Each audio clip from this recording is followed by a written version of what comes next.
Se trata de la tragedia del vuelo 603 del pasado 2 de octubre de un Boeing 757 de la aerolínea Aeroperú. En ese vuelo murieron 71 personas y de esas 70 o 71 víctimas, 30 eran chilenas. Tenemos en nuestros estudios al padre de una de las víctimas, a don Antonio Payás. ¿Cómo le va? Buenas noches. Buenas noches. Al abogado que representa a 9 familias de víctimas de ese accidente, don Isidro Solís. ¿Cómo le va, don Isidro? Buenas noches. Y a través del satélite, allá tenemos en Lima, Perú, a 2 pilotos, a 2 representantes del sindicato de pilotos de Aeroperú, porque ellos la semana pasada han hecho una denuncia que evidentemente le da una connotación distinta a este trágico suceso. Ellos han hablado de sabotaje. Don César Atala y don César Betayeluz, muy buenas noches. ¿Cómo les va? ¿Cómo están ustedes? Muy buenas noches. ¿Nos están escuchando perfectamente y nos están viendo ustedes en los estudios de Panamericana Televisión en Lima? Es correcto, lo estamos escuchando. Perfecto. Don César Atala, voy a partir por usted. ¿Por qué ustedes sustentan esta tesis de sabotaje en la tragedia del vuelo 603? Mire, muy buenas noches a todo el público televidente del hermano país de Chile. Nosotros no hemos afirmado categóricamente que se trata de un sabotaje. Nosotros no podemos afirmar que ha sido sabotaje ni podemos negarlo tampoco. Lo que hemos solicitado es a las autoridades peruanas que inicien las investigaciones, cosa que ya hicieron. La Fiscalía ha iniciado las investigaciones para ver la posibilidad de que hubiese habido una mano extraña, ya que hay una serie de controles que el avión tiene que pasar para llegar a la línea y el último control lo efectúa la tripulación antes de abordar la aeronave. El primer oficial, en este caso el copiloto, da la vuelta al avión y hace un chequeo de que toda la parte exterior del avión se encuentre en perfecto estado para poder iniciar el vuelo. Pero ¿por qué habría... Le pregunto ahora a su colega, al presidente del sindicato, a Betayeluz, ¿por qué podría haber existido el interés de un sabotaje? ¿Por qué a ustedes les salta por lo menos la duda respecto a este asunto? Bueno, ante todo quisiera, a nombre de la Asociación de Pilotos de Aeroperú, presentar nuestras más sentidas condolencias a las familias que perdieron a sus seres queridos en este accidente. Prosigo con su pregunta. Es reglamento, digamos, presentado por los manuales del fabricante de la Boeing, que para este tipo de trabajos se utilizan unas cintas para evitar que a estas tomas estáticas les entren cualquier tipo o de líquidos o de químicos o polvos extraños que después obturen y no funcionen. Posterior al trabajo que se hizo, fueron retiradas las cintas por la persona que hizo el trabajo. Perdón, don César, lo interrumpo. ¿Existe cabal determinación respecto a que esas cintas adhesivas que tapan algunos orificios externos del avión, que esas cintas, reitero, fueron retiradas del avión? ¿Existe cabal conciencia y determinación de aquello? Es correcto, existen documentos en los cuales indican que hubieron chequeos previos a la persona posterior a la persona que trabajó en el avión, hubieron controles de calidad tanto, digamos, en el área de trabajo como en línea. Por último... ¿Pero por qué entonces ustedes piensan que habrían cintas puestas en esos lugares? ¿Cuál es la causa de esta suposición? La tripulación, en este caso el primer oficial David Fernández, 45 minutos antes de que iniciara el avión terminó su inspección ocular de todo el fuselaje del avión, inspeccionándolo él y certificando que no había absolutamente nada extraño en él. Desde ese momento hasta que el avión se puso en marcha ocurrieron 45 minutos en los cuales cualquier mano extraña pudo haber puesto estas cintas. ¿En el fuselaje del avión hay alguna demostración de estas cintas una vez sacado de las profundidades del mar? Tengo entendido por información del Ministerio de Transportes, cuando han sacado el fuselaje han encontrado cintas adheridas a las tomas estáticas. Quiero preguntarle a su colega, a César Atala. César, ¿no podría tratarse de un montaje para que las implicancias o para que la línea aérea no saliese tan perjudicada y diciendo, bueno, con esto del sabotaje de las cintas se arregla todo? No, de ninguna manera.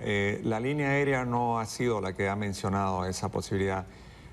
Nosotros, al tener información de que habían encontrado una cinta y conociendo del profesionalismo del capitán Eric Schreiber y del primer oficial David Fernández, y ante la pregunta de varios periodistas aquí en Lima de la posibilidad de un sabotaje, nosotros dijimos, bueno, nosotros no podemos ni afirmar ni negar categóricamente si ha ocurrido alguna de esas implicancias, pero sí solicitamos que se investigue porque queremos que todo aquí quede claro qué es lo que ocurrió, por qué esas cintas. Ahora, yo creo que en este momento ya se han iniciado las investigaciones a nivel de la Fiscalía de la Nación, entonces vamos a esperar los resultados. Tenemos fe en que se aclaren las cosas porque ese es un tema muy delicado y creo que es muy importante, no solamente para la empresa, más que para la empresa, para nosotros mismos, para los pilotos que estamos volando todos los días en las aeronaves. Don César, perdone, a propósito de los pilotos, no tiene nada que ver con las cintas. ¿Por qué se desorientó tanto el capitán en esos momentos cuando se escucha el tape, la grabación de la conversación con la torre? Hay una desorientación absoluta. ¿Por qué se produce esto? ¿Con qué tiene que ver este hecho? Mire, hay una cosa, estábamos hablando efectivamente de las cintas, los tapes que se encontraron. Esa es una parte. La cinta, obviamente, a través de las estáticas va a producirle la falsa información sobre velocímetro y altímetro y el indicador de velocidad vertical, que es parte de los problemas que tuvieron ellos, aparte de las alarmas infundadas que sonaban, etc. Pero la pregunta podríamos hacernos es, ¿el avión con las cintas, con los estáticos trabados, vuela o no vuela? El Boeing 757 sí vuela, el avión sí vuela. Es más, la tripulación de nosotros lo probó. No volaron 2 minutos, 1 minuto, como ocurrió hace poco, lamentablemente, en otros países donde el avión, cuando tiene problemas graves y no puede volar, bueno, cae después del despegue, no puede proseguir el vuelo. El avión sí voló. El avión voló prácticamente media hora, ha volado 29 minutos. Ante su pregunta, yo le podría contestar que ellos entraron en contacto con la torre, en contacto radar, e informaron de los problemas que tenían, de la falta de velocímetro y de altímetro, y lamentablemente han habido una serie de errores. O sea, se origina con la cinta. También tenemos una serie de recomendaciones que hizo la NTSB de Estados Unidos, la National Transportation Safety Board, la FAA, que no se llevaron a cabo. Y luego viene el asunto de que el piloto entra en contacto con la torre de Corpac y ocurre que el controlador le contesta a qué altura tienes, cuando el piloto había reportado que tenía problemas de altímetro. Y el piloto va recibiendo información de la torre, dándole alturas que realmente alturas no tenía el avión en ese momento. Y eso se agrega a varias alarmas que tenían para crear más confusión en la cabina, que terminó como todos ya conocemos. ¿Me permite una interrupción durante un instante? Porque quiero escuchar, y creo que es saludable que ustedes escuchen también lo que se dice aquí en los estudios de Santiago. Don Isidro, usted, como abogado que ha estado en Lima y ha estudiado el caso profundamente, ¿usted descarta la posibilidad del sabotaje o la plantea como una opción, al igual que los pilotos de Aeroperú? A ver, yo me gustaría hacerte una respuesta primero de carácter general. Yo creo que es útil que se investiguen todas las alternativas.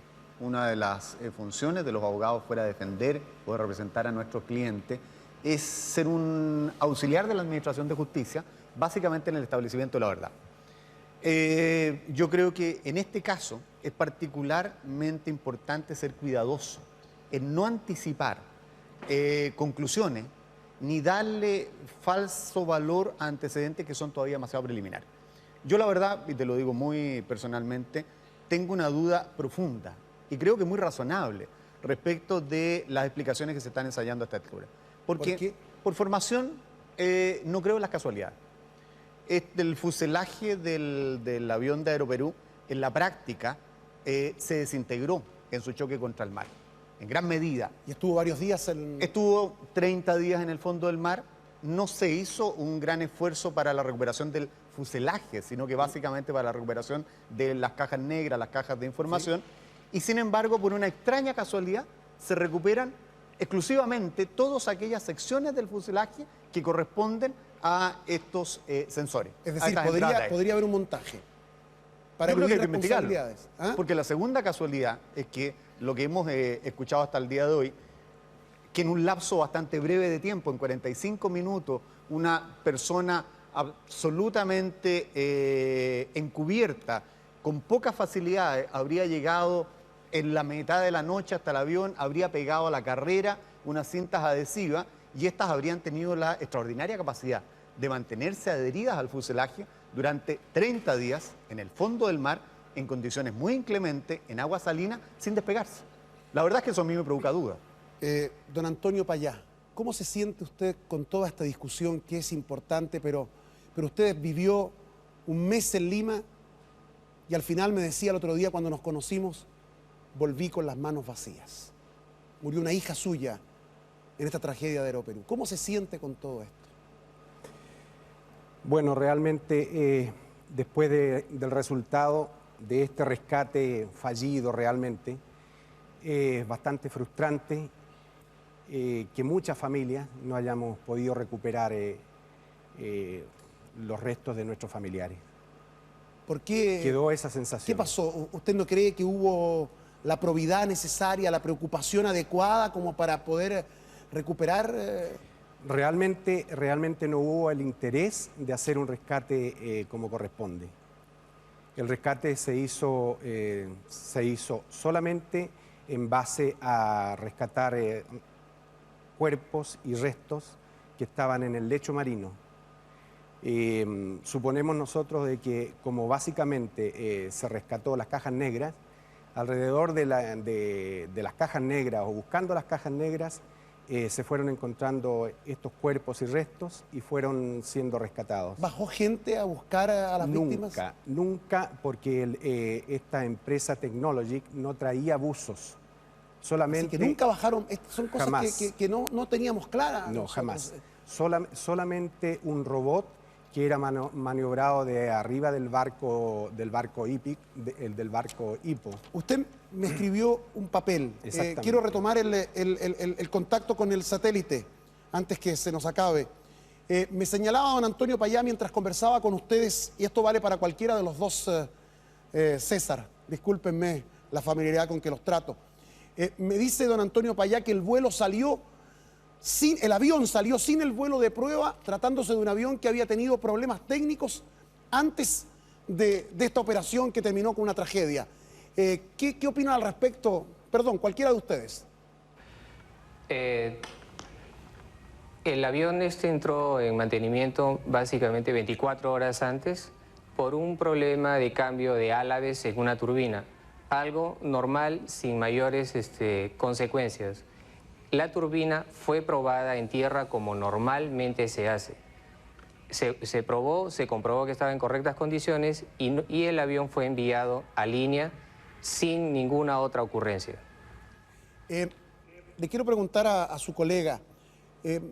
Aquí hemos escuchado al abogado Solís que señala que es muy poco probable, aunque hay que investigarlo todo, muy poco probable que exista un sabotaje.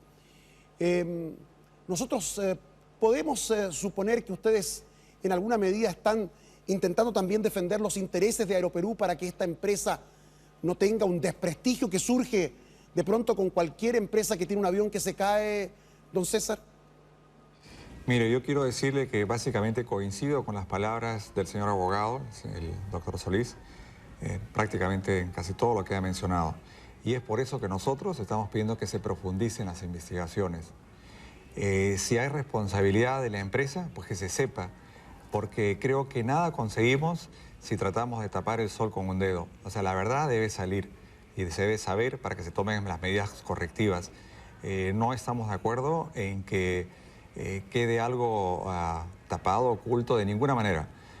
Y por eso es que estábamos mencionando no solamente que se profundicen las investigaciones, sino que el tape o la cinta ha sido una parte. Que puede haber habido una más extraña, puede haber habido, no lo podemos negar. Que pueden haber ocurrido otras cosas también, como dijo el doctor el abogado. queremos que se sepa la verdad y que queremos que se profundice las investigaciones, pero hay algo muy importante que la mayoría de los periodistas no lo están tocando. O sea, el tape es una parte, por supuesto, del problema, pero la otra parte es que el avión sí voló, el avión podía volar. El avión lamentablemente no fue bien asistido para culminar con éxito su vuelo, por lo menos el vuelo de emergencia que tenía en ese problema. Y ese también es otro punto que las autoridades aquí, tengo entendido, que también están investigando sobre el tema y espero que al final toda la verdad salga a la luz y que esto jamás se vuelva a ocurrir, pero para eso creo que se tienen que tomar las medidas necesarias para que no tengamos otro percance de esta naturaleza. Despido a la gente que se encuentra en Lima, Perú, a don César Betayaluz y a don César Atala, gentiles por habernos atendido y por poner también un poco de claridad respecto a este tema. Buenas noches a ustedes en Lima, Perú. ¿Cómo no? Buenas noches. Buenas noches, muy amable. Le quiero preguntar algo a don Antonio Payá. Ustedes han tomado un abogado chileno en los momentos en que hubo verdaderos buitres en torno a ustedes. Esto me gustaría aclararlo porque venían abogados de todas partes de Estados Unidos intentando tomar los casos de ustedes y ofreciendo soluciones millonarias, con demandas también millonarias a distintas empresas. Sí, nosotros nos... Se aprovechan del dolor, en definitiva, de la gente. Exactamente. Aparecieron muchos abogados ofreciéndonos los servicios en Lima. Nosotros nos contactamos con don Isidro Solís y él nos hizo, digamos, estuvo representándonos a nosotros en Lima. Nos acompañó a hablar con algunas autoridades, que era muy necesario hacerlo. Y él ha tomado la representación de varias familias ya. Don Isidro, ¿existe alguna posibilidad frente a empresas catalogadas de monstruos gigantes como la Boeing, qué sé yo, empresas de computadoras, grandes líneas aéreas? ¿Existe alguna posibilidad de representar con éxito a esta familia china? ¿Dónde se desarrolla el juicio? ¿En qué condiciones? ¿Este juicio se efectuará en Perú cuando termine la etapa de investigación? A ver, primera parte, ¿Ya? tengo confianza. En general, yo hago un ejercicio de confianza en la justicia. Esto depende del coraje, de la imparcialidad y del celo de la investigación que hagan los distintos tribunales que vayan a conocer de las causas. En cuanto a dónde se desarrollen los juicios, hay a lo menos dos alternativas básicas. Aquí la responsabilidad, una vez que se establezca, puede corresponder a la empresa transportadora, en este caso Aeroperú, o a las empresas fabricantes, básicamente a la Boeing o alguna de las empresas que le proporcionan los equipos que sirven para el pilotaje o la aeronavegación. Y esas son diversas, todas ellas normalmente con domicilio en los Estados Unidos, por lo tanto habrá que decidir, básicamente en discusión con los colegas norteamericanos, dónde conviene por motivos básicamente de jurisdicción, de la precisión de la legislación que sea aplicable y además donde las expectativas de las víctimas efectivamente puedan ser satisfechas por la justicia. Don Antonio, quiero hacerle un par de preguntas de carácter profundamente humano. La primera de ellas, hay gente que no entiende por qué ustedes se instalaron en un hotel de Lima y permanecieron 30 días esperando que aparecieran restos, que aparecieran los cuerpos de los muertos que ustedes querían. Dicen, pero ¿para qué quedarse? Como que hay gente que no entiende. Me gustaría que usted nos respondiera a esta inquietud. No sé si hago bien la pregunta. Sí, yo creo que la hace bien. A lo mejor hay mucha gente que no lo entiende. Tal vez es gente que no ha sufrido esta tragedia tan cerca como la hemos sufrido nosotros. Padres, hermanos, maridos, esposas. Es realmente casi necesario, diría yo, volver con el cuerpo de un familiar que uno tanto quiere. Es demasiado triste pensar que alguno de nuestros seres haya podido quedar tan lejos y ni siquiera poder haberlo traído a Chile y haberlo tenido cerca en algún cementerio donde ir a rezarle, ir habitualmente a verlo. Usted volvió con las manos vacías. ¿Cómo está usted? ¿Cómo está su señora? El novio de su hija, porque su hija se iba a casar y él fue al aeropuerto a buscarla. Exactamente, él fue. ¿Cómo están ustedes en Están deshechos. Mi señora, el novio está muy mal. Mi señora está muy mal. ¿Cómo era su hija? bonita, cariñosa, muy amistosa, muy amistosa. Tenía muchos amigos. ¿Podemos ver alguna foto de ella? Habían una, ahí están. Jimena, Jimena, sí. ¿qué edad tenía? El lunes pasado cumplió 31 años. Cumplió, dice usted. Sí, estuvo de cumpleaños, Para usted sigue junto, al lado de la familia. por supuesto. Sí. ¿Ella había ido a dónde? Ella había ido a Miami a hacer un trámite y venía de vuelta. Y se encontraba con su novio virtualmente para casarse. Claro, su novio la había ido a buscar al aeropuerto esa mañana y empezaron a pasar las horas y el avión no llegó. Entonces se dio cuenta que algo ocurría, fue a las oficinas de Aeroperú y ya había un revuelo ahí. Ahí se supo todo. Ahí se supo todo. Sí. Gracias, don Antonio. Gracias, don Isidro. El testimonio humano de Antonio Payás, la preocupación de un abogado chileno, las dudas desde Lima. ¿Hubo o no hubo sabotaje? ¿Qué pasó con el fatídico vuelo 603? Una historia que recién está comenzando, señoras y señores. Una historia que todavía tiene mucho, mucho que contarnos, como el dolor de esta gente, como el dolor de los familiares, que obviamente no se aplaca de ninguna manera. Seguramente para ellos, las víctimas y quienes no han aparecido seguirán junto a la familia, como Jimena, que el lunes pasado cumplió 31 años.